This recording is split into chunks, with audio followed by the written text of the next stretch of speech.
Welcome to the Angry Byzantine Show. I'm here with Peter the Byzantine, and today we're going to talk about the iconoclasm heresy.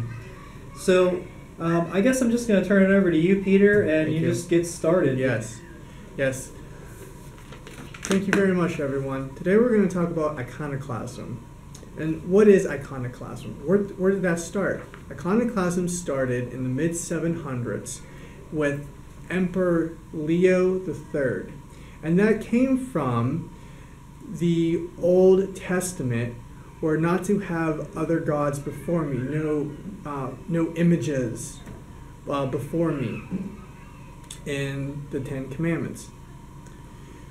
So when this was coming around in the 700s, you would have icons of Christ, the Theotokos, of the apostles, so on and so forth, and they were being destroyed because they thought it was evil.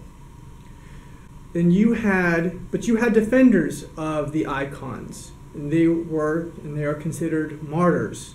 Some martyrs, there are stories of iconoclasts bursting into churches, and they would the martyrs would protect the icons behind a veil, and they would have themselves in front of the veil behind the icons, ready for death to defend these icons. And one of the biggest, the name of iconoclasm martyrs was Saint Theodosia, who defended these icons with her life and ended up getting a ram's horn through her head. And that's how she died. So the reason why iconoclasm is considered a heresy, and it was considered a heresy years later, or I should say centuries later, is that we do not worship icons. And I think that's what a lot of people get confused, mostly our Protestant brothers and sisters. They get that confused. We worship icons of Jesus or Mary, or we worship statues of Jesus and Mary. And that is not the case.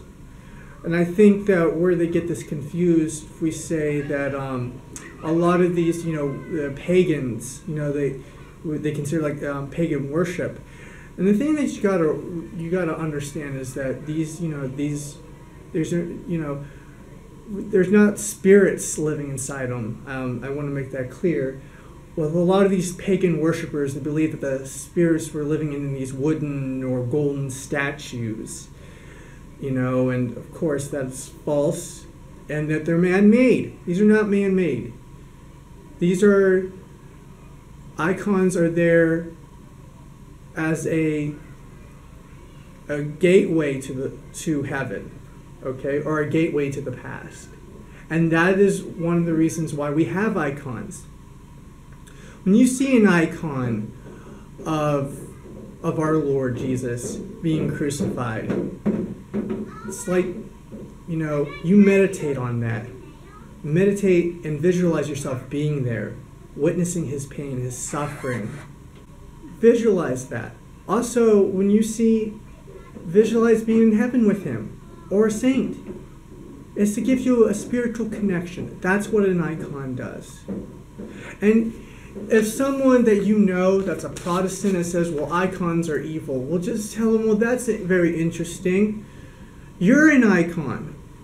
You're a living icon. We're all living icons.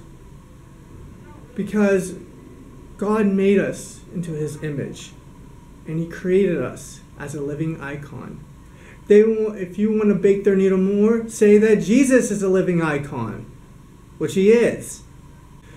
So we need to defend icons, and we need to defend them with our lives. And I think it's very appropriate to talk about this when you have so-called protesters that are destroying statues in churches, windows, or saying that they need to remove Jesus from windows, or destroying American history, destroying statues of Frederick Douglass, Abraham Lincoln, Christopher Columbus, so on and so forth. We need to defend these statues, these icons, these windows with our lives, because it is our history, it is our culture, and it is our way of life. That is to show who you are. When you go into a Byzantine Catholic church and you see icons, that is a representation of who we are as Catholics. If we were to remove them, that would be insane. You cannot tell who we are as Catholics. Our identity would be stolen, would be removed.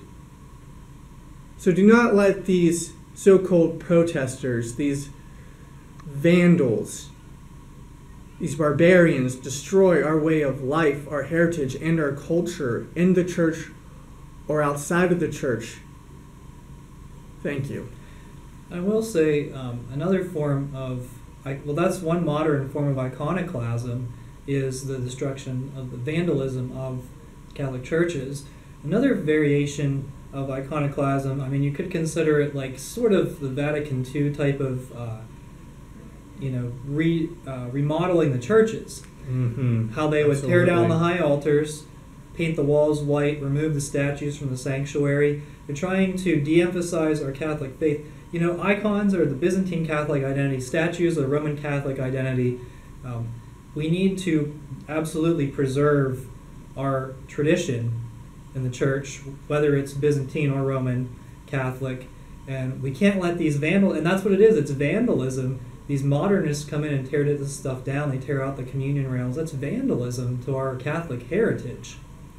And so what we're going to do on this channel is we're going to have a series, an icon series that Peter will present, and I hope you really enjoy it, so stay tuned, and thank you so much for watching.